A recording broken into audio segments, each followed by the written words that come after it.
In previous video we have seen why there is a need of a rear axle, what are the different loads, axle, uh, different loads acting on the rear axle, as well as we have seen the classification of the rear axle: live axle, dead axle, or axle-less transmission, and one another type of classification, that is half floating rear axle, 3/4 floating rear axle, and full floating rear axle. It is according to the arrangement and the type of load is taken by the rear axle. These are classified. Now once again we will see what is live axle. A live axle is defined as an axle or a shaft which rotates, that is live, and transmits torque to the rotating element along with it. Okay, in case of rear axle of an automobile, the rear wheels rotate on the live rear axles, and the dead axle, a dead axle or a shaft is a one which does not rotate. The rotating element is mounted on a bearing on the dead axle. Okay, the dead axle is the axle beam of front engine rear wheel driven vehicle. Okay, and the axle-less transmission, it is very important, is axle-less transmission. In this case, all the powered wheels and driven wheels of the vehicle are mounted on independent stub axles within each wheel. The stub axles are connected to the drive shafts from the differential by means of universal joint. Okay, the wheels are thus made independent of each other when the vehicle is in motion. Okay, then it is called as axle-less transmission. Means the stub axles in this, once again I will repeat, in this axle-less transmission, the stub axles are connected to the drive shaft from the differential by means of universal joint. Okay, these wheels are made independent of each other when the vehicle is in motion. Okay, that's why it is called as axle-less transmission. Okay, and there is one another type of classification is half floating rear axle, 3/4 floating rear axle, and full floating rear axles. Okay, just we will see in detail about live axle. Yes, it is a axle where the motion from the propeller shaft is transmitted. In case of four-wheel drive, the motion is transferred to both the axles, both the live axles. Okay, in case of four-wheel drive, the power is transmitted to rear axle as well as front axle, and both axles are rotating. That's why both axles are live axles. Okay, when the motion is transferred to one axle, the other axle is termed as dead axle. The dead axle carries only the weight of the vehicles. Okay, these are not able to transfer the driving torque. Okay, and the live axle has to perform main two functions. First, it will act as a beam through suspension spring carriage, and the load due to the whole unit, carriage unit, is bear by this beam. It also transmits loads under the dynamic conditions through the road wheels to the ground. Okay, and what are these dynamic loadings? And the dynamic loading is due to the motion of the wheel and the axle assembly on the ground. Okay, both are in rotary motion, and because of which the loading is coming, the load is coming on that beam. And also there is a flexibility of tires and suspension springs and the mass of the carriage unit.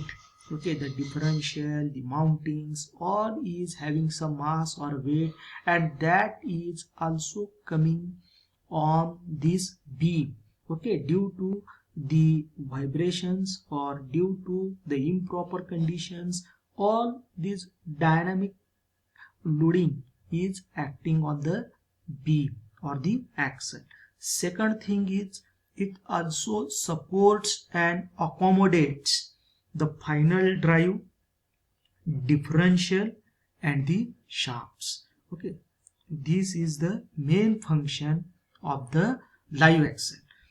And we have seen rear axle, it may be live axle, dead axle or axle-less. Now we will see the three types of live axle: semi floating axle, 3/4 floating axle or fully floating axle. Now we will see the semi floating axle. Okay, it is also called as half floating type rear axle. Okay, here we can say the rear axle. This is as shown in the figure. The axle is, this is the rear axle and it is fitted in the axle casing. This is the axle casing. Here it's shown as axle casing. The axle is fitted on a bearing in the axle casing. Okay, the position of the bearing is in between axle and axle casing, and one end is keyed, or by using key it is extended to the wheel hub. Okay, in the wheel hub. So all the wheels share all the weight of the vehicle, and the part of the vehicle weight reaches through the ground through the suspension, and through the suspension to the rear axle casing, and from rear axle casing to the bearings, and bearing through axle and axle through wheel. Okay, means the partially, or we can say this is the half shaft, okay, of the rear axle, and the some load we can say, or we can say half load will be taken, half load of the vehicle is taken by this axle. That's why it is called as half floating or semi floating axle. Okay, now you will understand when we are going to see 3/4 floating axle.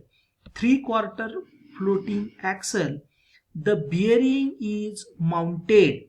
Okay, initially in previous case we have seen bearing is mounted in casing and wheel. Here in 3/4 floating axle, the bearing is mounted between the wheel hub and axle casing. Okay, axle casing and wheel hub.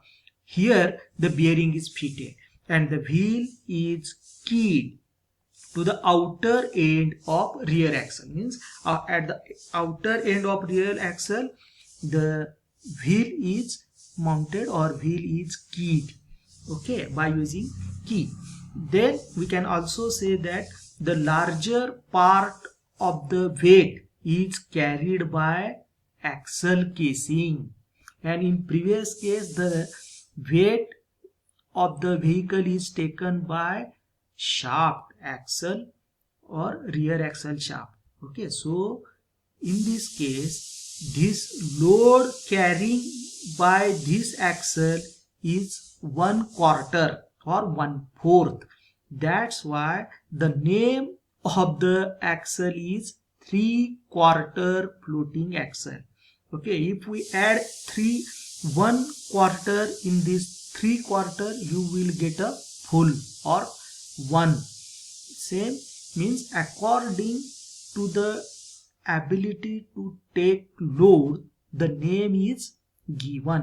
Okay, it will take only 1/4 load. That's why, or 1/4 load. That's why the name given to this axle is 3/4 floating axle. Okay, now we will see the third type of axle. Once again, I will clear. In case of semi-floating axle, the bearing is mounted between the axle and the wheel casing. In case of 3/4 floating axle, the bearing is mounted between the wheel hub and the axle casing. Now the fully floating axle. Okay, this full floating axle, ideally no load is the load of the vehicle is carried by using this axle. Only it will carry the driving torque. Okay, ideally, but this is not practically possible. Some type of load are still acting on this axle. Just see where is the position of the bearing. The rear axle, the bearing is fitted between the wheel hub and casing, same as a 3/4 floating. But only thing is here the flange is connected to the wheel hub. Okay, and the flange is mounted on the one end of the rear axle. Okay, and the rear axle is fully relieved or totally relieved from the load of the vehicle, and which is taken by axle casing and the wheel. Okay, there are 4 wheels, and the load of the vehicle is partially taken by all the wheels, and here the load is taken by the wheel and this casing. Okay, axle casing. Okay, and that's why it is called as fully floating rear axle. Okay, I think you understood. This is very important part. In examination also they are asking what is semi-floating axle, what is 3/4 floating axle, and fully floating axle, and explain with suitable figure. Okay, now we will I think it is important part. That's why once again I will revise it, and we will see the front axle in the next video. Okay, before starting front axle, once again I will revise what we have seen in this video. First, we have seen the classification of rear axle, live axle, dead axle, and axle-less transmission. Okay, it is based on the transmission of torque or transmission of torque, and whether the shaft is or axle is rotating or not. And third is according to the load, vehicle load taking ability or taking by this rear axle. Okay, we have seen the semi-floating, 3/4 floating, and fully floating axle. The semi-floating axle, the bearing is the vehicle, the axle is mounted on a bearing fitted in a casing, axle casing. Okay, here the bearing is mounted on this axle. Okay, and we have seen the load is, vehicle load is first on the wheels and shared by the wheels, and the part of the vehicle weight reaches to the ground through the suspension, and suspension, or we can say leaf spring, or the suspension to the rear axle casing, and rear axle casing to through the rear axle through bearings to the wheel. Okay, and the next many times this semi-floating axle is preferred. Okay, because of its low cost, and this 3/4 floating, the bearing is mounted in axle casing and the hub. Okay, and 1/4 load or 1/4 load is carrying by this